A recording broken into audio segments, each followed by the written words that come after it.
ప్రియ దేవుని బిడ్డలారా, బైబిల్ చదవటం వినటం వల్ల మనలో విశ్వాసం పెరుగుతుంది. మన మార్గానికి త్రోవ చూపుతుంది. సమస్త జనులను శిష్యులనుగా చేయుడి మత్తయి 28:19 వచనంలో దేవుని వాక్యం తెలియచేస్తోంది. తెలుగు బైబిల్స్ను ఆర్ఆర్కే మూర్తి గారు రీసెర్చ్ చేసి విశ్లేషణ చేసిన బైబిల్లోని ప్రతి అధ్యాయాలను వచనాలను వరుస క్రమంలో అనగా ఆదికాండం నుండి ప్రకటనా గ్రంథం వరకు ఇవ్వబడుతుంది. ప్రతి ఒక్కరూ ఆధ్యాత్మికంగా విశ్వాసంలో బలపడి మీ జీవితంలో ఎదుర్కొంటున్న సమస్యల నుండి విడుదల పొందండి.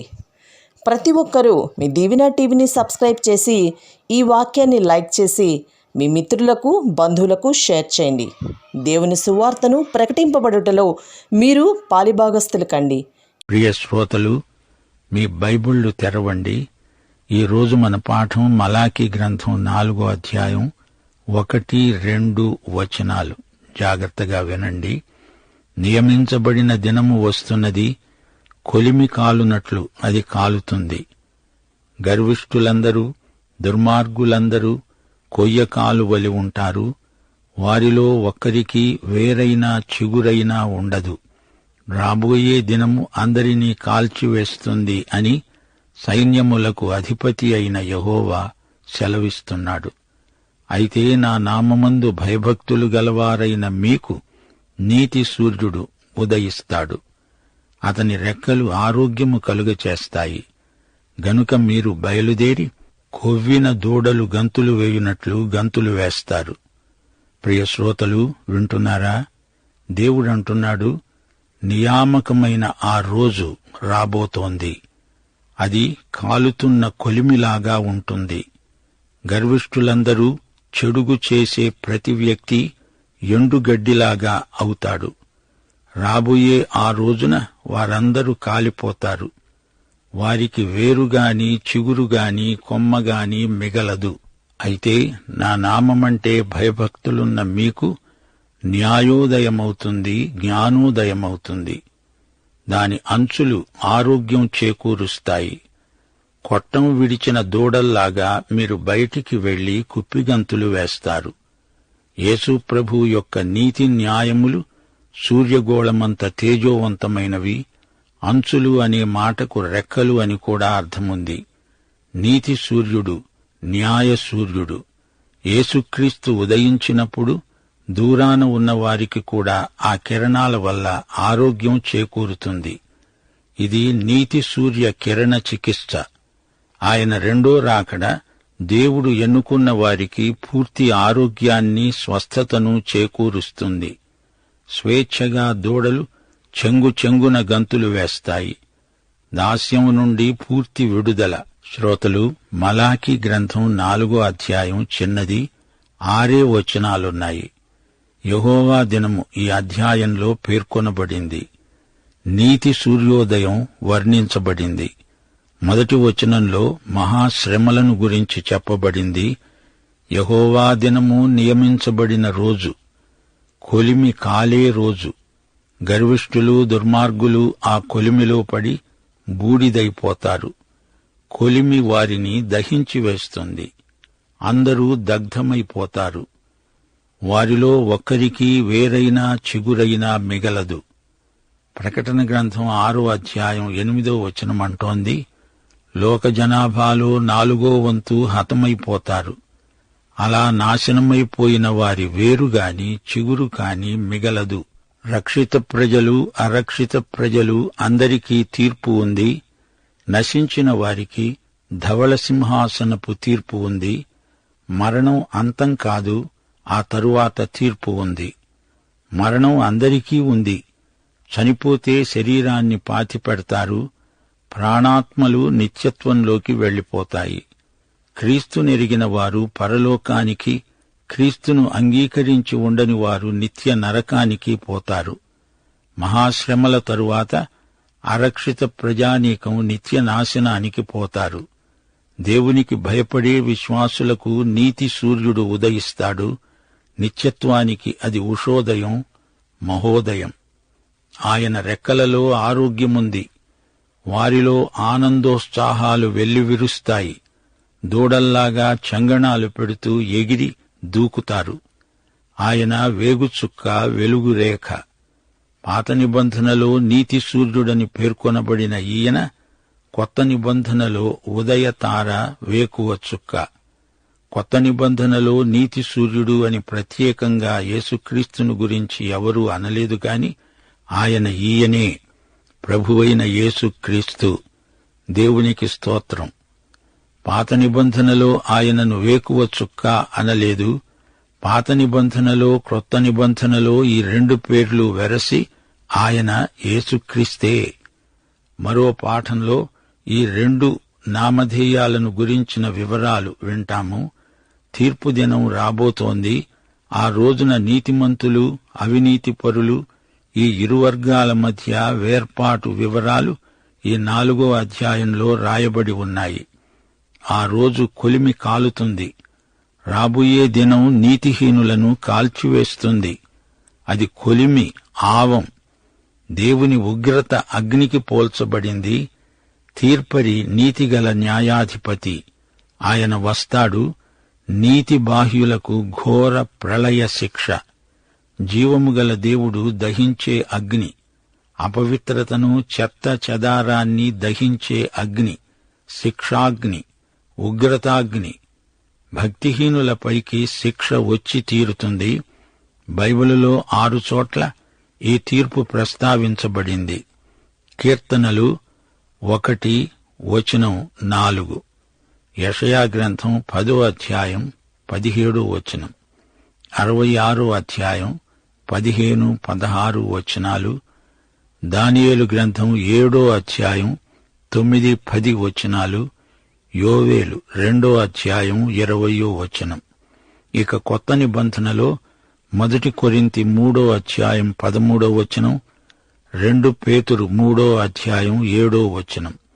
ఈ వచనాల సారాంశం విందాము. దుష్టులు గాలి చెదరగొట్టే పొట్టు. ఆయన పరిశుద్ధ దేవుడు. ఆయన వెలుగు, అగ్ని. ఆయన ఒక అగ్నిజ్వాల. మహాకోపంతో ప్రతీకారం చేస్తాడు. అగ్నిజ్వాలలతో గద్దిస్తాడు. ఆయన అగ్ని రూపముగా వస్తాడు. అగ్నిచేత, ఖడ్గము చేత ఆయన వ్యాజ్యమాడగా అనేకులు హతులవుతారు. ఆయన సింహాసనము అగ్నిజ్వాలల వలె మండుతున్నది. దాని చక్రాలు అగ్నివలె ఉన్నాయి. అగ్ని ప్రవాహం ఆయన వద్ద నుండి పారుతోంది. అది మహాతీర్పు. ఆకాశమందు రక్తము, అగ్ని, ధూమస్తంభము కనపడతాయి. అది అగ్ని పరీక్ష. వాని పని ఎట్టిదో అది అగ్నే పరీక్షిస్తుంది. ఇప్పుడున్న ఆకాశము, భూమి భక్తిహీనుల తీర్పు, నాశనము జరిగే దినము వరకు అగ్ని కొరకు నిలువ చేయబడినవై ఉంటాయి. శ్రోతలు, క్రీస్తునందు శిక్షావిధి లేదుగాని క్రీస్తుకు వెలుపల ఉన్నవారికి మహాగ్ని శిక్ష. అగ్ని వారిని దహించి వేస్తుంది. మత్తయి సువార్త 3వ అధ్యాయం 12వ వచనం, ఆయన చేట ఆయన చేతిలో ఉన్నది. ఆయన తన కళ్ళమును బాగా శుభ్రము చేసి గోధుమలను కొట్టులో పోసి ఆరని అగ్నితో పొట్టును కాల్చివేస్తాడు. దేవుని అగ్ని దహించిన తరువాత ఇక ఏమీ మిగలదు. కాని వేరు, చిగురు అన్నీ దగ్ధమైపోతాయి, కాలి బూడిద అవుతాయి. ఇక నీతి సూర్యుడు నీతిమంతులకే ఉదయిస్తాడు. ఆయన రెక్కలు సూర్యుని రెక్కలు, అంటే సూర్యకిరణాలు. ఆయన కిరణాలలో రక్షణ ఉంది, ఆరోగ్యముంది, కిరణ చికిత్స. ఈ దైవ నీతి వారిని ఆవరిస్తుంది. దేవుని నామమందు భయభక్తులు గలవారిపై దేవుని నీతి కిరణాలు ప్రసరిస్తాయి. వారికి ఆనందము, వెలుగు, ఆరోగ్యం. వారి గాయాలు నయమవుతాయి. దుఃఖం తొలగిపోతుంది. ఆశీర్వాదాలతో వారు నిండిపోతారు. నీతి సూర్యుడు క్రీస్తే. ఆయనే మనలను నీతిమంతులను చేస్తాడు. మనలను వెలిగిస్తాడు. మనకు ఆనందం ప్రసాదిస్తాడు. ఇర్మియా గ్రంథం 23వ అధ్యాయం 6వ వచనం, యెహోవా మనకు నీతి అని ఆయనకు పేరు పెడతారు. మీరు ఆనందంతో గంతులేస్తారు. ఇర్మియా 50వ అధ్యాయం 11వ వచనం, పెయ్యవలె గంతులు వేయండి. అది వారి ఉత్సాహాన్ని సూచిస్తోంది. చెరలో ఉండగా వీరికి స్వేచ్ఛ లేదు, ఇప్పుడు వీరికెంతో స్వేచ్ఛ, స్వతంత్రం. నీతిమంతులు ఆనందానికి అవధులు లేకుండా నాట్యం చేస్తారు. కీర్తనలు 114, 4, 6 వచనాలు. కొండలు పొట్టేళ్ల వలె, గుట్టలు గొర్రె పిల్లల వలె గంతులు వేశాయి. ఎందుకు? అది ఆనందానికి వ్యక్తీకరణ. పరమగీతం 2వ అధ్యాయం 8, 17 వచనాలలో ఇలాంటి ఉత్సాహమే వ్యక్తం చేయబడింది. ఆలకించండి, నా ప్రియుని స్వరం వినబడుతోంది. ఇడుగో అతడు వస్తున్నాడు. గంతులు వేస్తూ కొండల మీద ఎగసి దాటుతూ మెట్టల మీద అతడు వస్తున్నాడు. ప్రియుడా, చల్లని గాలి వీచే వరకు, నీడలు లేకపోయే వరకు ఎర్రివలే, లేడి పిల్లవలే కొండ బాటల మీద త్వరపడిరా.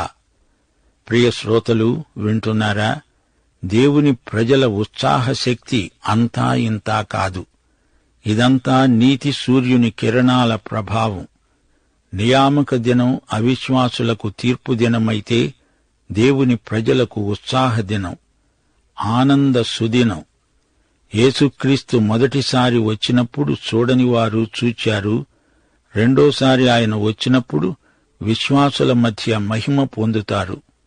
పౌలు ఈ వాస్తవాన్ని 2 తెస్సలోని పత్రిక 1వ అధ్యాయం 6 నుండి 10వ వచనం వరకు చక్కగా వివరించాడు.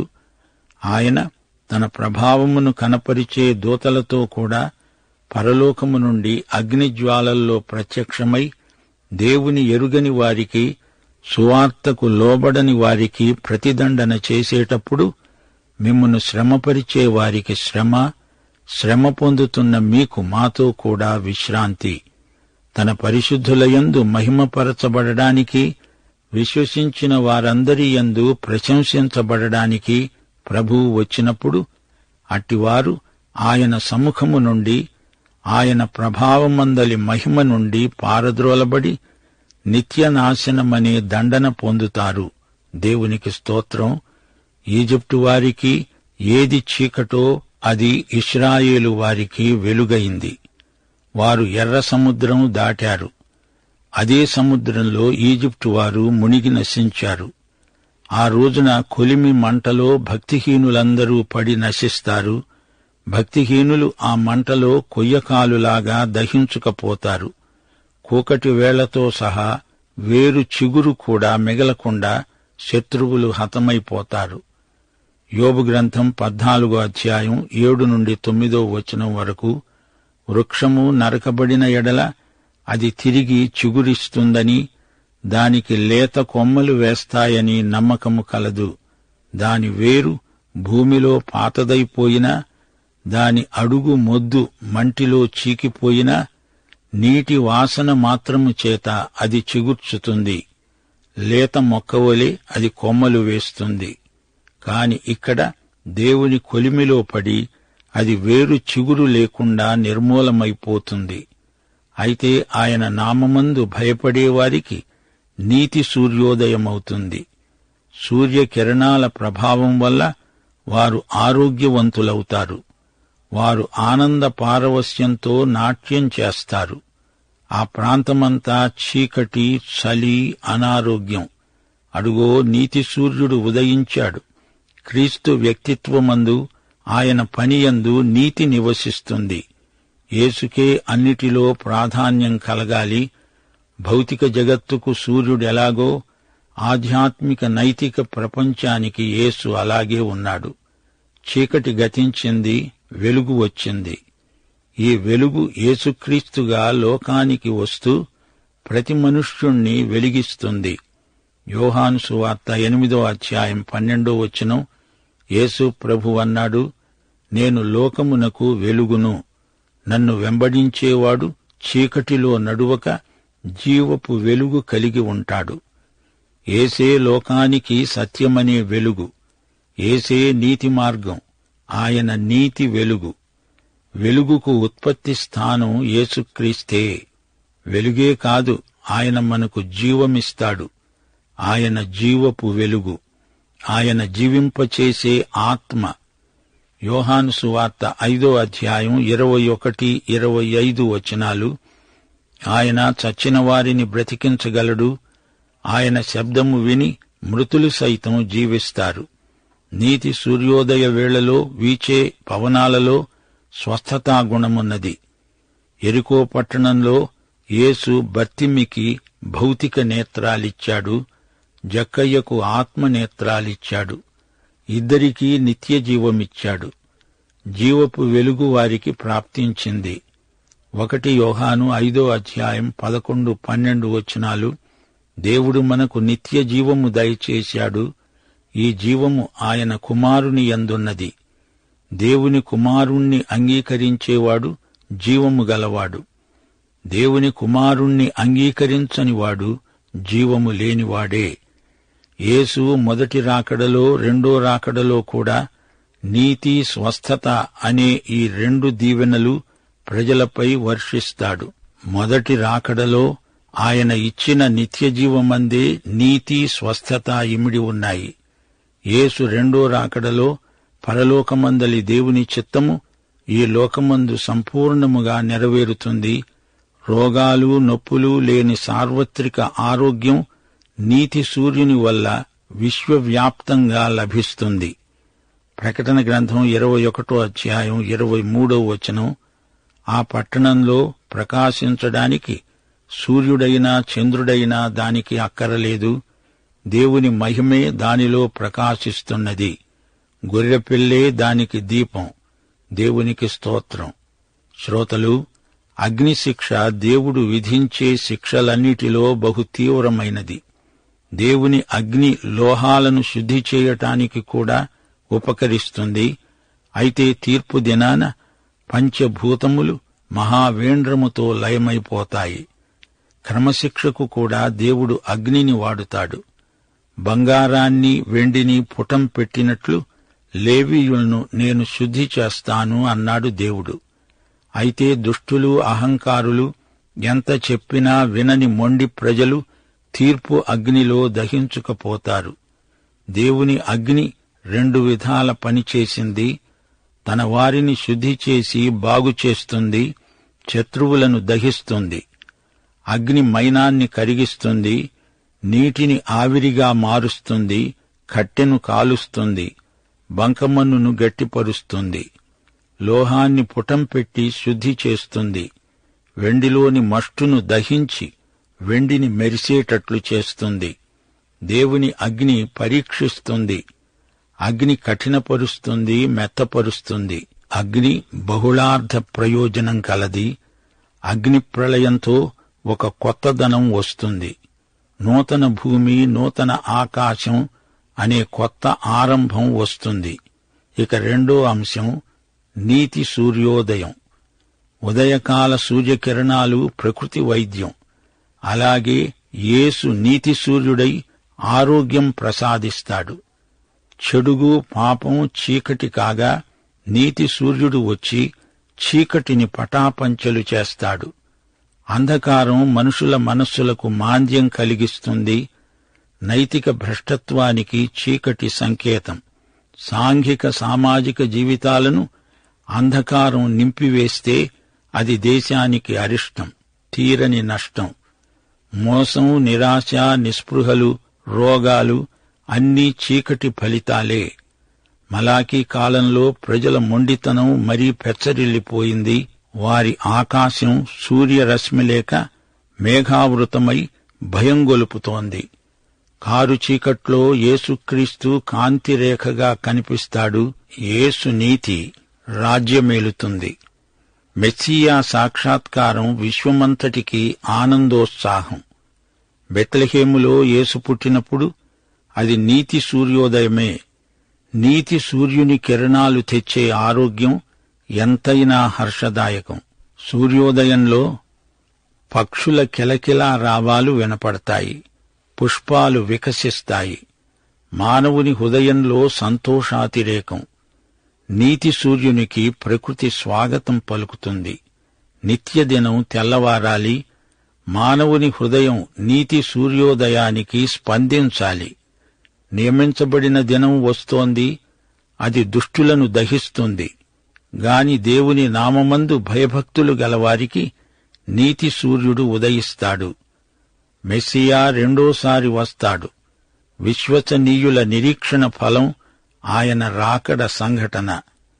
నమ్మకమైన శేష ప్రజకు ఆదరణ, ఆరోగ్యం. మెస్సియాను తిరస్కరించిన వారికి అగ్ని తీర్పు దినమది. క్రీస్తు మొదటిసారి వచ్చి తన యందు విశ్వాసముంచిన వారిని శుద్ధి చేశాడు, పవిత్రీకరించాడు. అయితే ఇక రెండోసారి వచ్చి గర్విష్ఠులను, అపహాసకులను, ఆయన అధికారాన్ని ధిక్కరించే వారిని దహించి వేస్తాడు. కొలిమి అగ్ని కొందరికి, నీతి సూర్యోదయం కొందరికి. అయితే ఆయన శరణుజొచ్చిన వారికి క్షమాపణ, రాని వారికి శిక్ష.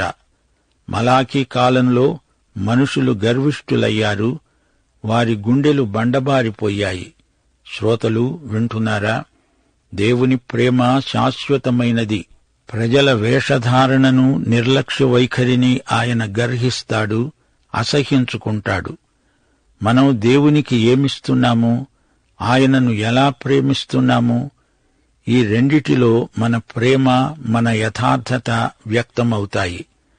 దేవుని నీతి ప్రమాణాలను పాటించని సోమరి యాజకులకు శ్రమ. నాయకులే తప్పుదారి పడితే వారిని వెంబడించే ప్రజల గతేమిటి? కంచే చేను మేస్తే అది జాతీయ విపత్తుకు కారణమవుతుంది. పాఠం ఇంతటితో సమాప్తం. మన ప్రభువైన యేసుక్రీస్తు వారి దివ్యకృప, తండ్రి అయిన దేవుని పరమ ప్రేమ, పరిశుద్ధాత్మ యొక్క అన్యోన్య సహవాసము మనకు నిత్యత్వము పర్యంతము తోడై ఉండునుగాక. ఆమేన్.